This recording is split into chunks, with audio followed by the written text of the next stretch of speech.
Hey, one more thing before you go. Marilyn Monroe, Joe DiMaggio, Arthur Miller, and JFK. A remarkable life and death story of an icon in the Hollywood industry. Stay tuned as we delve into Blonde, starring Ana de Armas. I'm your host, Michael Hurst, and I'm here with my lovely wife and co host, Diane. Hello.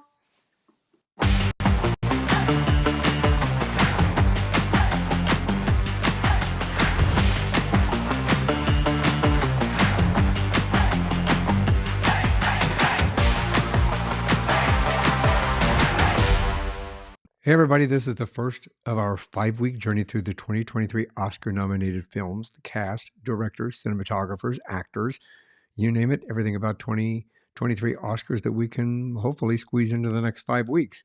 We're here to discuss all things pop culture in regard to that. We're taking a closer look at Blonde. It was directed in the screenplay written by Andrew Dominik, and it stars Ana de Armas. She's brilliant in this, Yeah. isn't she, Diane? Yes.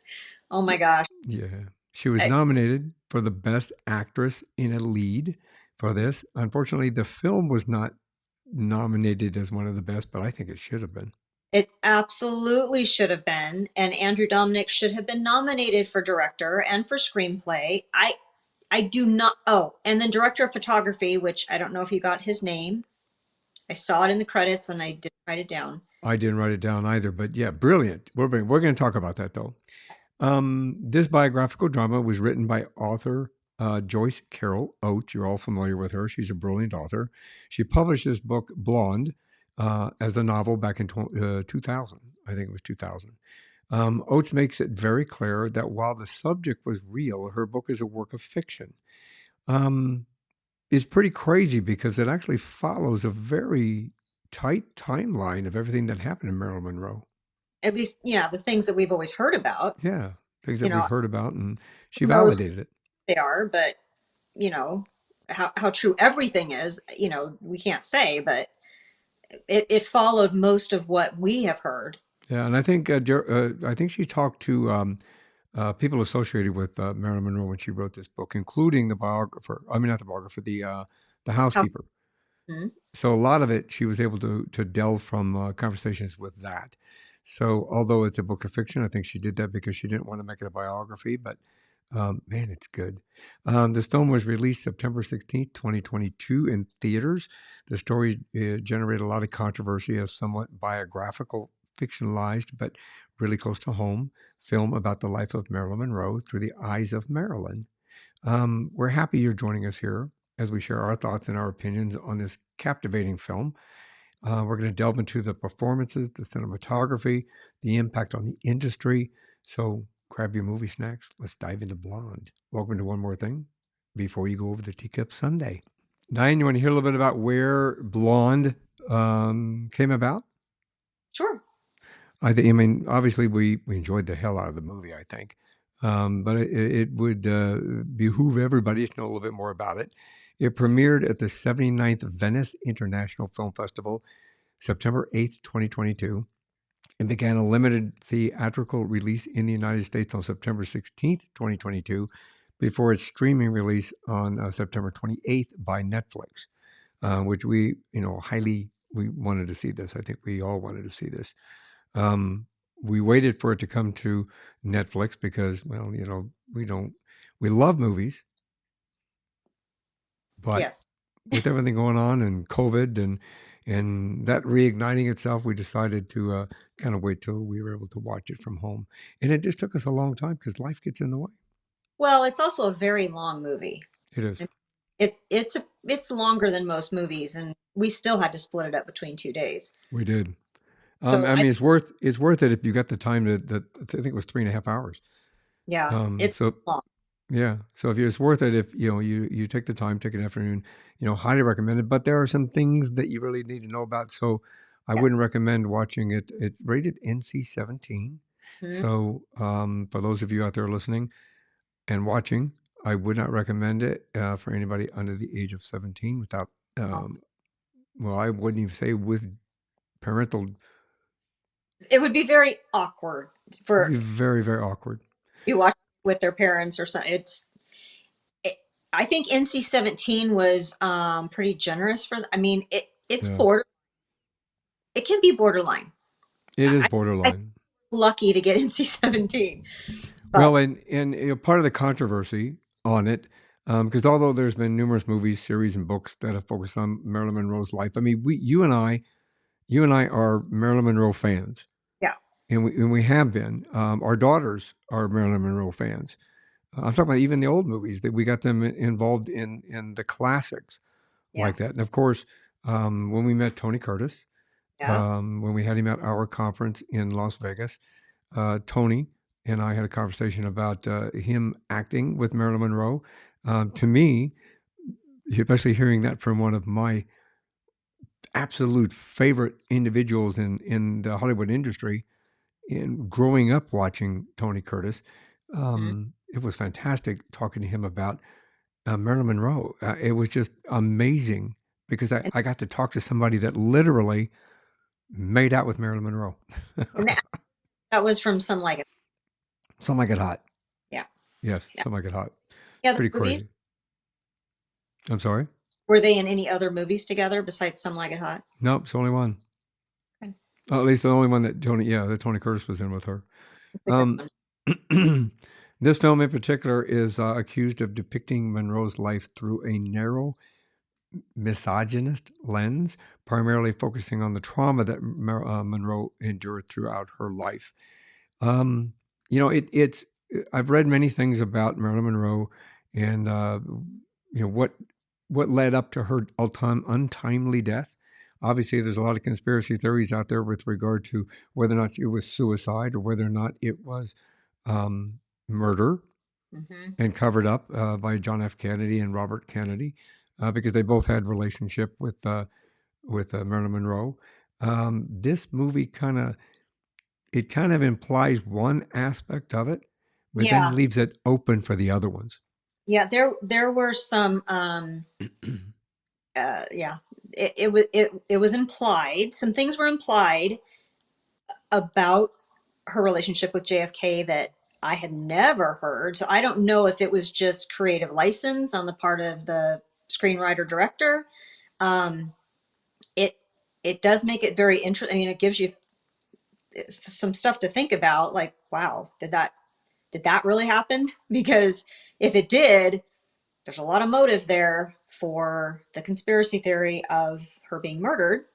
They didn't even talk. They didn't even touch at all on Robert Kennedy. Nothing at all about Robert Kennedy, which I thought was interesting. Um, and even though I do have to say, even though the movie is 3.5 hours or 3 hours and 20 minutes or whatever it is, um, it didn't seem like it. Like everything fit. It wasn't like it was going on and on and on, like some movies have been. Um, I thought I loved it. I just, I just love the movie. I love it. I love it so much.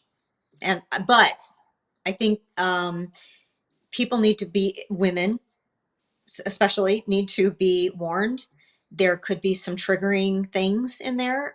There were a few scenes I was actually triggered by, and I had to close my eyes and close my ears. So just be warned of that. But At the well, moment. I was just thinking while you're thinking about that, I was thinking, every time I've watched The 7 Year Itch, I always thought that that character she played was very kind of a strong woman. I Yeah. mean, she kind of took charge with Yeah.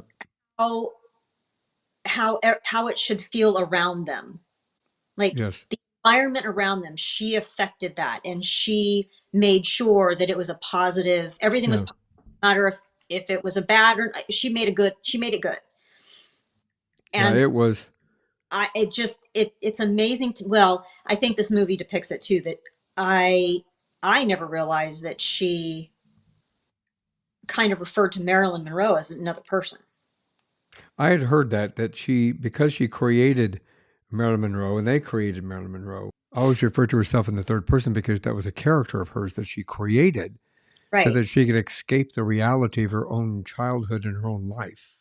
right. But she still, I think, at least in this movie, I think she was depicted as always actually knowing who she was.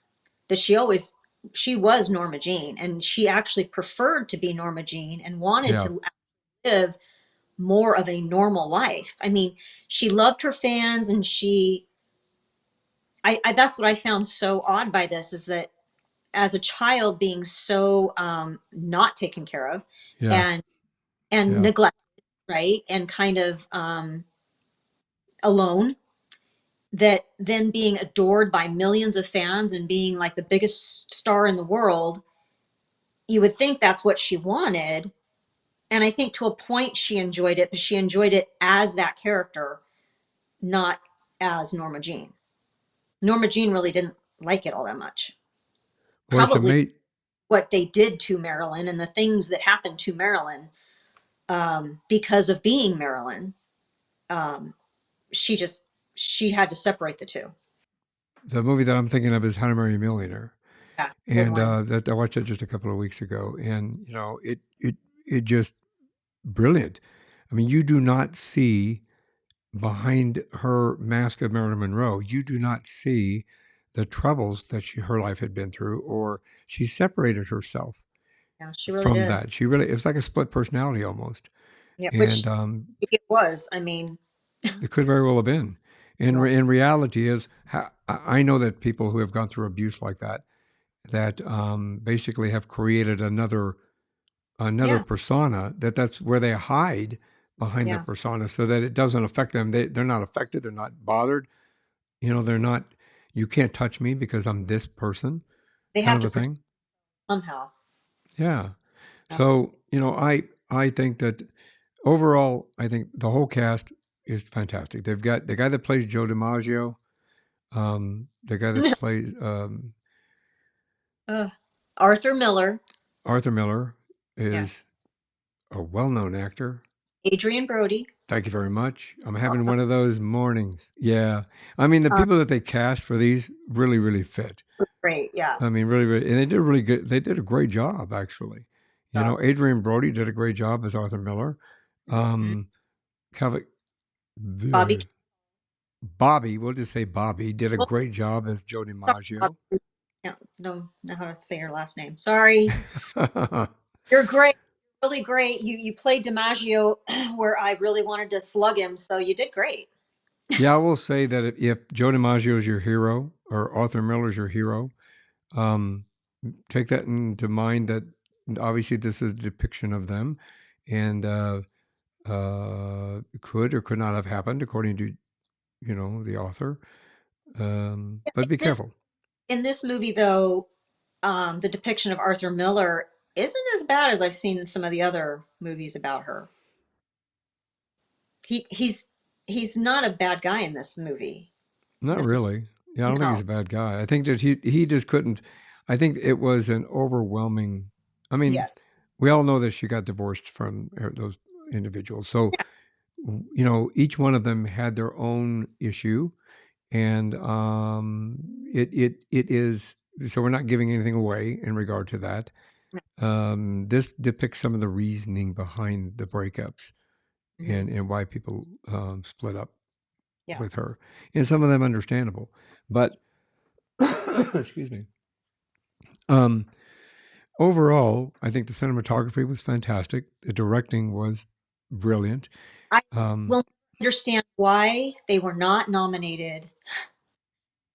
When we checked that out, when I'm like, oh my gosh, this must have like almost as many nominations as the and I'm but we watched the nominations, and we were like, wait, how many were there? And you said, I think there was only one. I think she's the only one, and she's the only one nominated. yeah, It's I have a shocking. theory. It's shocking. I have a theory, though. I have a theory because what it does is shows it kind of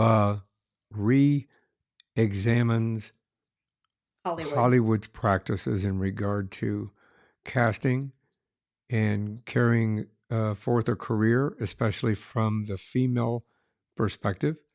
Hmm. So I think what it does is there's a reminder there that, oh, this is the way the industry was. And at times we're finding out still is. Now, I was thinking about this earlier. I think that the way her reasons for having meltdowns on the sets, at least through this depiction, were 100% valid. I could completely understand Mm-hmm. why a hard time getting through some of these movies. Okay.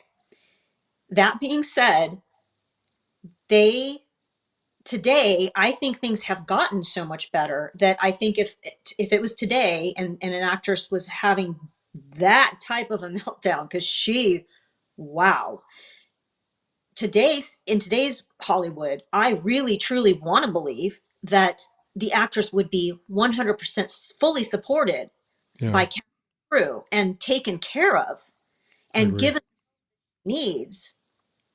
It is I agree. unbelievably tragic how there was only like one person that would come to her aid when she was obviously in mental distress, and everyone else just stood around, or they were ordering her back. Yeah. Like, get and do appalling. I can't even take Well, her. well, back This, then you had a contract with a studio and they owned you. uh, it's Plain and simple. You had a contract with a studio, they owned you. Period. no, it And can't. in today's society, I think it's a lot easier to be able to manage those kind of things because of social media, because of the availability of the internet. Like us, we're broadcast all over the world when we pull up. So it's easy to be able to go out and say, "Hey, world, listen to me. This is what happened." Yeah, yeah. Whereas back then, that opportunity wasn't always there, and or they would have cleaners that would come take care of it, which is Hmm. one of the conspiracy theories behind Marilyn's death. Right. Is that, and I was going through that list earlier.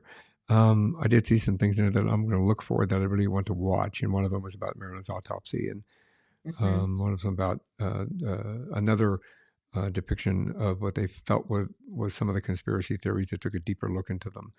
I'm just going to put that Well, on the back burner. It inspired me to kind of want to look at those as well. yeah, I want to look at those. As you and I, you and I have talked about this for years, that I think we both sort of were more on the, I hate to say it because I don't like conspiracy theories, but we were always sort of in that, on that side of it. We kind of believed it might have been more of a conspiracy, more of a cleaner situation with her. Okay. But I'm telling you, after finding out all this stuff that possibly, probably did happen to her Most throughout, likely. I totally could see her committing suicide. I mean, that part of it really came through more for me now. Yeah, but at the same time, They the also, the other option that they presented in this I movie, mean, they left it fully open. Everybody can judge for themselves how she died. absolutely, because it is all I got to do is say I got to watch it. Yeah. Um, so overall, before we No. leave, overall, what do you think? What's your recommendation? Oh my gosh, you have to see it. You have to see it. You have to see it. Especially if you're a Maryland fan. But even if you're not, I think it'd be interesting to people, even if they don't really know anything about her. I think it's still a very interesting movie. Yes, it's very long. It doesn't seem to be as long as it is, though. It really It moves goes well. pretty quickly. But also, along with the NC-17, I don't think we mentioned there's a lot of nudity. Well, her nudity. Yeah, there is, but it's not done in a distasteful manner. No, I mean, it's kind of, I think 90% of it was probably necessary for the story. Yeah, I Some agree of with it that. a little much, maybe not needed every time, but But allegedly, that's how she that's how she lived her lived. life. Yeah. So what they were doing is just depicting how she lived her life. Yeah. So from that perspective, it is. I think it was. I wasn't offended, No, no, no, no. by it at all. But Yeah. again, you need to keep in mind if you have children in the house, don't Yeah. watch it with the Watch- children in the And, do- area. and you'd probably recommend not to walk into the room at some moment when your in-laws are happening to watch the movie, which Yeah. you did. Yeah, they were visiting us from your parents were visiting us from afar, and your mother said, "You guys have Netflix, right?" And I said, "Yeah." And she goes, "Can we watch Blonde?" I went, "Sure." No big deal. My Diane and I want to watch that, but we haven't had the chance yet. Go right ahead. So And then I went about my business, and went into they were work. watching, and I Yeah. happened to come out and get a cup of tea, and I come out and stop for a minute, and the moments that I stop for a minute, I'm watching my in-laws sitting there, and I'm going, okay, I'm going to go grab my tea, and I'm going to go back up in the office. Did they even notice you there, though? Said Oh, that they were they mesmerized. did. They Oh, were they did. mesmerized by what was going on, but they knew I was there. I said, "Well, alrighty then." my So my Jim yeah, Carrey impression. yeah. Not recommended to watch in mixed that can't handle something in an NC-17 movie. Well, look, There- I'm not a prude, but I wouldn't oh. watch this with our girls. Our girls wouldn't want to watch this with us. There, Exactly, I would not watch it, it with our girls. it'd be very awkward, even to, well, for us anyway. I think it depends on your family, I guess. If you have adult kids and watch whatever, but I think it would have been awkward. Our kids are adults, and we have a very honest and open relationship with our kids. We can talk with Yeah, them about anything. It's but it would look. always been that way, but it's a would be very very awkward in a lot of this movie. But I mean, overall, I will tell you from my perspective as a Marilyn Monroe fan, as an individual that grew up watching her and loving the movies that she was in, I would highly recommend seeing Blonde. Don't listen to the Harvard Hasty Pudding Club Razzies. They don't mean crap. Okay, this movie is worth the time and the effort to watch it, especially if you're a Marilyn Monroe fan. But you need to be aware when you watch this movie that it's giving you a personal perspective from the eyes of Marilyn Monroe Yeah. and what she went through from a childhood up through the time she died. Yep. So, from that perspective, there were highs, there were lows, there were good things, there were bad things. So, you need to keep that in mind when you go into the movie. It has not changed my perspective other than I really feel for her. I feel And for her more than I ever did. yes, in the movies that I watch now, if I watch, because I watch Turner Classic Movies a lot, you know that. Yeah. If I watch another movie with her in it, when I watch another movie and her with it, or with her in it, I will appreciate that movie much more, Yeah. knowing what she went through in order to make that movie. 150%. And It, Academy, if you ever listen to this podcast or watch it on YouTube, what is wrong? what is wrong with you? Just Exactly. to not nominate the director, the screenwriter, The same person, cinematographer cinematographer, director of photography. or What the is film itself. what is wrong with you? Yeah, the film itself. So it should have been included. Now, Yeah. obviously, there's a slew of really good films that are up for which we're going to go through over the next 5 weeks here. We're going to go through. We're going to do our best to try to get through all of them. There are a couple of films that we probably won't be able to see. There's two of them I think that aren't showing in our area. So there are two films at the tail end of the list of nine that we may not be able to get a review on. I'll be honest with everybody, but we're going to do our best to get through the other ones. Blonde should have been included in this, in my opinion. Yeah. I, I, can't, I just can't say anything more about it. They were wrong. They were robbed. They were robbed of a nomination. Yes. Absolutely. And I truly believe now, like I said, we haven't seen all the movies, so I haven't seen all the lead actresses, but as much as I love Michelle Yeoh and really I was rooting for her, I'm sorry, Anna has to have this. She has to have it Well, this next Sunday we're going to talk about I think everything, everywhere, all at all once. at once. Yes. That was another brilliant movie that So got cheated in some area. I mean, they got the most Oscar nominations. They got a ton of Golden Globes and Golden Globe nominations, but I think they were kind of screwed in some areas with the Oscars. one, Um, one area in particular that, well, two areas, I think, in my opinion. But we'll talk about that next week.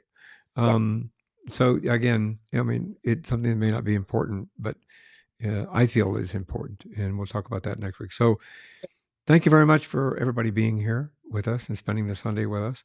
We appreciate you. We hope that this was a benefit to you. We're excited that we get to watch all these Oscar films because a lot of times we miss them Yeah. and we have This to is catch them later. this is the first year in I don't know how many years that we're actually kind of on track. And we're excited that we're able to present this series with with you everybody because through the podcast because it gives us an opportunity to say, hey, what do you want to watch tonight? Let's watch another Oscar movie. Yeah. This was yeah, it's a great idea. Yeah. That's a great idea. So anyway, I want to thank everybody very much for coming along board. Be sure to watch on Wednesday. We've got a great episode coming up this week, and the lineup for the rest of the next couple of months here is going to be really exciting, both on the regular podcast as well as Diane and I's special episodes on Sundays. Again, every week for the next 5 weeks, we're going to talk about the Oscars, the movies, the directors, the cinematographers, the actors, and everybody else we get our hands on. The One More Thing Before You Go podcast, we're talking about witches and warlocks and near-death experiences and the in-between, what happens in the in-between, what happens when somebody dies.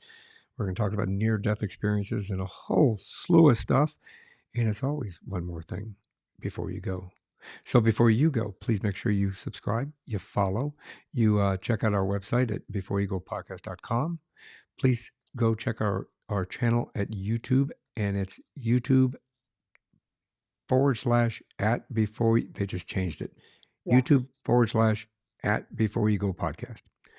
And you'll find out that we've got some amazing opportunities for you to be educated, inspired, and motivated. Yeah.